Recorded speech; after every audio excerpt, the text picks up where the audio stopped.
Pwede ba ako dito, nak? Opo. Bye-bye.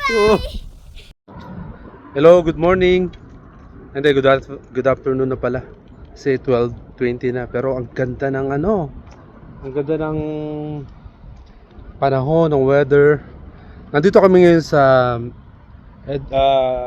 Leduc, Alberta. So, na-surprise ako kasi bihira kami lumabas ng bahay. Tapos, ang ganda pala dito sa surrounding ng Leduc. Oh. May ano rin pala sila dito, may lakes. Ayun oh. Tapos napaka-fresh ng area. Ganda ng siguro ang ganda dito ng summer kasi October na ngayon eh. Siguro ng summer ang ganda dito. So, nandun meron mga nagpi-picnic doon sa kabilang side. Meron yata silang event. So, lumabas kami para makapag-bike-bike tong maliit. Ganda, no? Oo naman, tara. Ay, video. Halika nak, dali. Picture tayo, dali.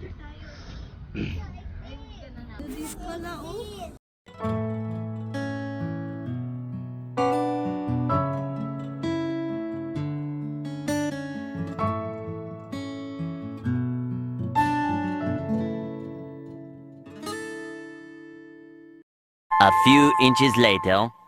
Ito, sinasamantala na natin yung yung weather kasi maano dito eh, malamig daw dito sa Alberta. So gaya ng sabi ko, galing kami busy. Nag-book kami dito sa Alberta para sa new journey. Pero wala pa kayong matrabaho. So enjoy lang muna. Ayun sila. There's so much doggies.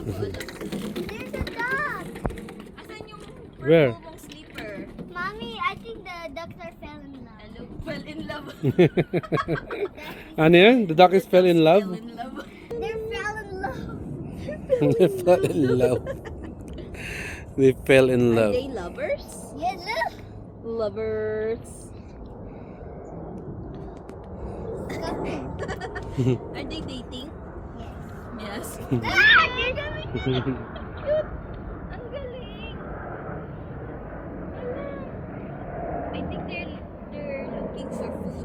Yeah, but oh, there. There. Yun, at nung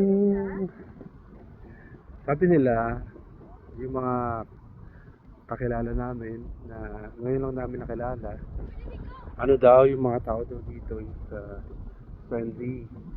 So hindi namin kumbaga ngayon pa lang namin malalaman. Oh, well, may mga tao na na palapati.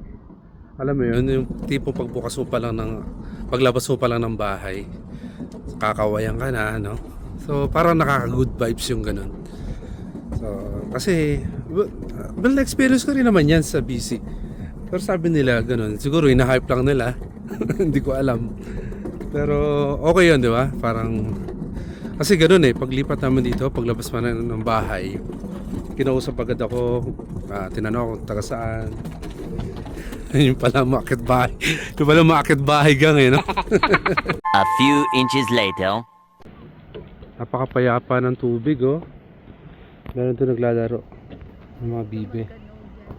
Oo nga Alam ko doon sa area na yun, nandun yung mga rentahan ng mga canoe board. Ayan. Din yun So salap pang mag-walk. Oh, you can walk all the way there. Kumani. See, you can walk all the way there. Okay, let's go if you want to walk. Papunta tayo dun sa kabila. Doon sa dulo. Mommy, this is how I.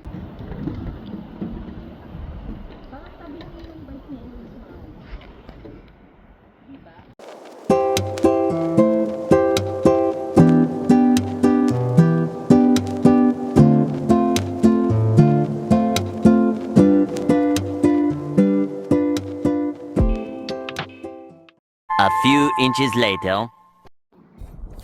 Oo nga pala, may nabalitaan ako, napanood ko nung mga nakaraang araw. May problema daw yung mga temporary foreign workers dito sa Canada. Kasi parang tinigil ata nila yung pagbibigay ng visa or ano ba tawag doon? Yung kasi 'di ba karamihan ng mga pumunta dito is ang pathways nila is student. Kaya lang dahil sobrang dami, yung iba ewan kung totoo yun, pero sabi nila hindi daw nagtatrabaho, hindi daw nag-aaral yung iba. Ang ginagawa daw is nagtatrabaho na lang. So may mga kanya-kanyang dahilan para sa mga temporary foreign workers. Alam ko, naisip ko, gusto nilang mag-stay dito. Kaya lang mali yung yung reason, no? Ginawa nila student kunwari, then after bilang magtatrabaho sila. So napapansin ng Canada yun kasi nga yung mga anak nila na mga citizen ay naaagawan ng trabaho sa mga fast food, sa mga minimum wages. So yung ibang establishment pa tinatanggap nila is yung mga temporary foreign workers. Kaya yun, nagkakaroon ng problema. So ngayon ang balita ay masamang balita na ititigil na nila yung pagtanggap sa mga student na lalo yung mga ang pasok dito ay student and after hindi naman sila magtatrabaho. Hindi naman sila mag-aaral, sorry. Yeah, actually nagtatrabaho lang sila. So sobrang dami. Halos 75% daw ng 75,000 o percent ng mga student na nandito. There's a playground. Yeah, so kaya kung ikaw susugal, kasi iba nagbabayad ng consultant para lang magkaroon ng LMIA kung tawagin. So isipin mo, isusugal mo yon pero hindi ka naman sigurado sa status mo dito sa Canada, mahirap, di ba? So kung meron ka ng 12,000 kaysa ibayad mo sa consultant, bakit di mo lang pagyamanin? Kung may ganun kami, maaaring din na kami pumunta dito. Di ba? Kasi malaki na yun, kalahating milyon na yun eh. Tapos isusugal mo. Diba? Pero iba, babakasakali, swertihin, di ba? Hirap.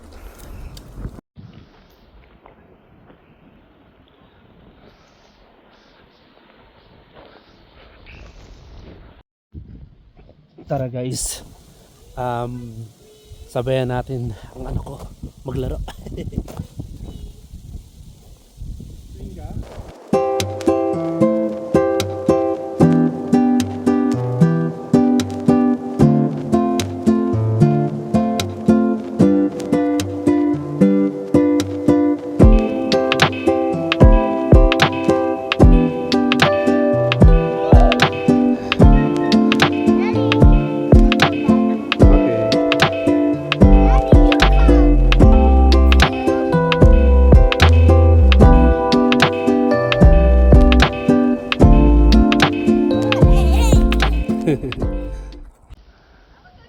You too! See how asin mo, no? Di ba? Parang napaka-friendly nila. Kasi talagang ina-approach pa nila ng malapitan si Eloise para batiin lang at magsabi ng say hi. So mukhang totoo nga, no? Na friendly sila. Pwede ba ako dito, Nak? Bye-bye! Aksidente ako dito. Oh! Kaya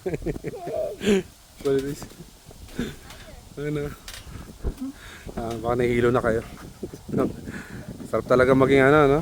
Bumalik sa pagkabata, no? Yung wala ka alalahanin. Wait lang, stop mo. Naglalaro ka lang. Nagawa mo, Nak. Pero ngayon, pambihira, iisipin mo yung pambayad ng mo upa, bills. Hindi ka makakatulog pag wala kang pagka iniisip mo na kulang ka pambayad sa bills. Dati maglalaro ka lang, manonood ka lang ng mga anime, di ba? Yun ang gagawin mo, alas 4 pa lang ng hapon. Nandun ka na sa bintana ng kapitbahay ninyo. Nanonood ka ng ano, mga gusto mong palabas. Tapos pagsasarahan ka pa ng pinto. Naranasan ko yun guys. Nanonood ako nun eh.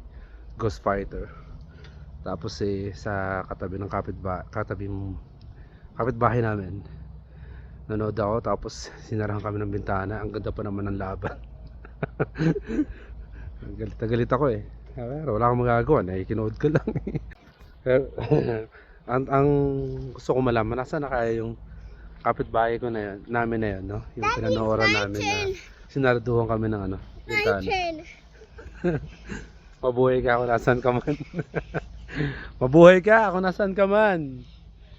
Mabuhay ka hanggat gusto mo. A few inches later.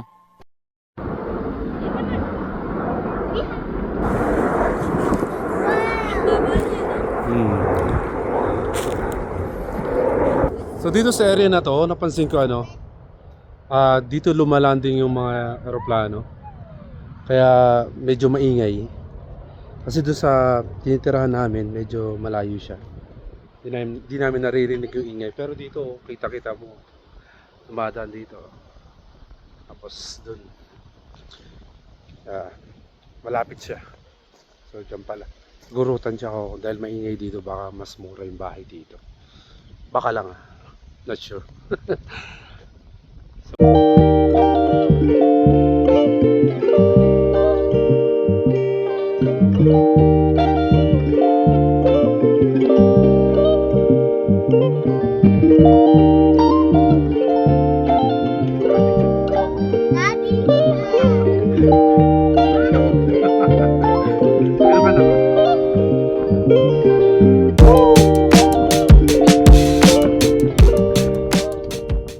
A few inches later.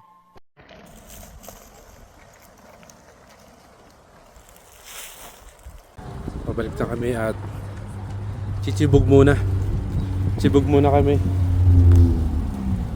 Hanap kami ng ano pwede makainan dito.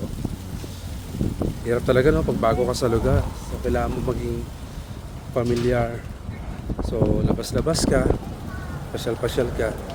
Lalo ngayon maganda pa yung panahon. Habulin mo na. Kasi pagka nag-winter daw dito, brutal eh. Sobrang kapal daw ng snow.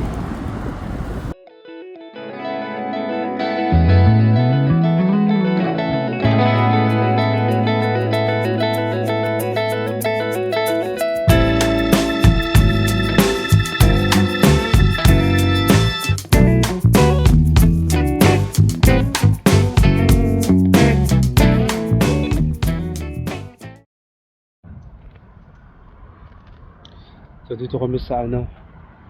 Ito yung malapit dun sa pinuntahan namin kanina. The sushi spot. Ayun. Sa kabila nga, hindi ko makita eh. The sushi spot. So baka bukas naman siya ngayon. Monday. So Saturday, open siya. Saturday 12 to 12 open siya. So try namin kumain. Toasted. Hi. Oh, it smells like fresh. Dine-in for Just free. dine in. So dito kami sa loob. Bango. Yeah.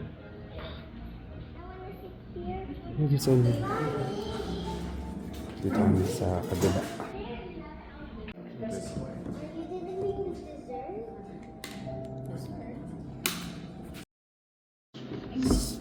So pili na tayo ng menu. Ito gusto ko ito yung mga nigiri.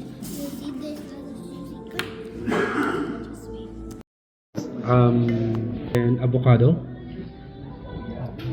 Yes. Rainbow. Is the rainbow. And give me the crispy maki. And also 2 salmon and 2 tuna. I mean 1 order of this and 1 order of this tuna. Yeah, nigiri. That's it. A few inches later. So, tikman naman natin yung tempura nila.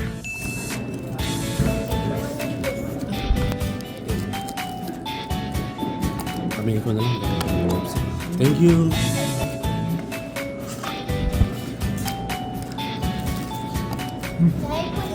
Daddy, I got my water. Sobrang init. I can blow it. Gyoza naman. Gyoza.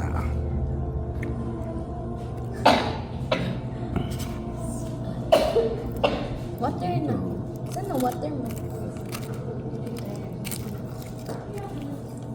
Yeah. Ano lang naman to eh.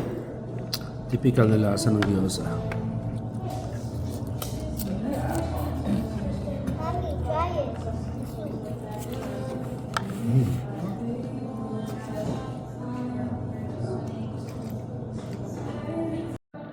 You like it na? Not the toyo. That's a dip for this one.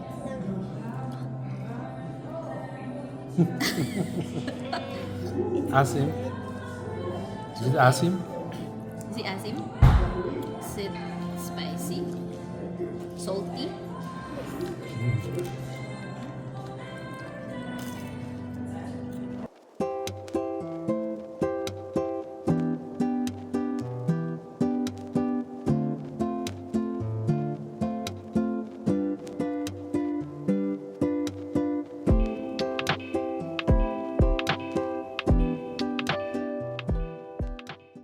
A few inches later. Yun, pauwi na kami. Napakwento pa kami dun sa may-ari ng ano, Dada. sa may-ari ng restaurant. Korean siya. Akala ko Japanese. Kala ko nga Chinese. Akala naman ni Mrs. Chinese. Ako Japanese. Pero yun nga, 1 month pa lang yung restaurant niya. Tapos ang upa niya doon sa restaurant niya is 5,000. Imagine mo, dito sa remote area, 5,000 yung upa ng restaurant niya. Pero okay naman yung mga pagkain sinerve niya. Nabusog kami. Tinake out na lang namin yung natira. At ito, pauwi na kami ngayon. Ano mo na to na? You know, ano siya, dati siyang nag-US, tapos pumunta ng Montreal, tapos napunta siya dito dahil, ano bang dahilan? Dahil sa anak niya, na gusto daw, Kinento mo pa sa ayaw daw ng anak niya na ano. Chinismis pa. Chinese mo pa yung Hindi kasi, siyempre, pumunta kami doon sa restaurant niya, napakwento bago kami nagbayad. So, yun. Pauwi na kami, guys. Parang pagod na rin. Siguro pagdating doon pahinga-pahinga naman. Ayan. At bukas baka may lakad din kami. Ayan. Ano nak, busog ka ba? Nabusog? Full daw siya. Ikaw mahal, nabusog ka ba? Oo naman. Ito. Ayaw pakita sa camera. O sige, dito na kami. Pauwi na rin kami. So, yun lang aming, ano yun? Alberta Health Services. So, hanggang doon lang yung vlog namin today. Yan, lumabas na kami kasi hanggang doon ng araw. So, hanggang doon lang. So, bye-bye muna.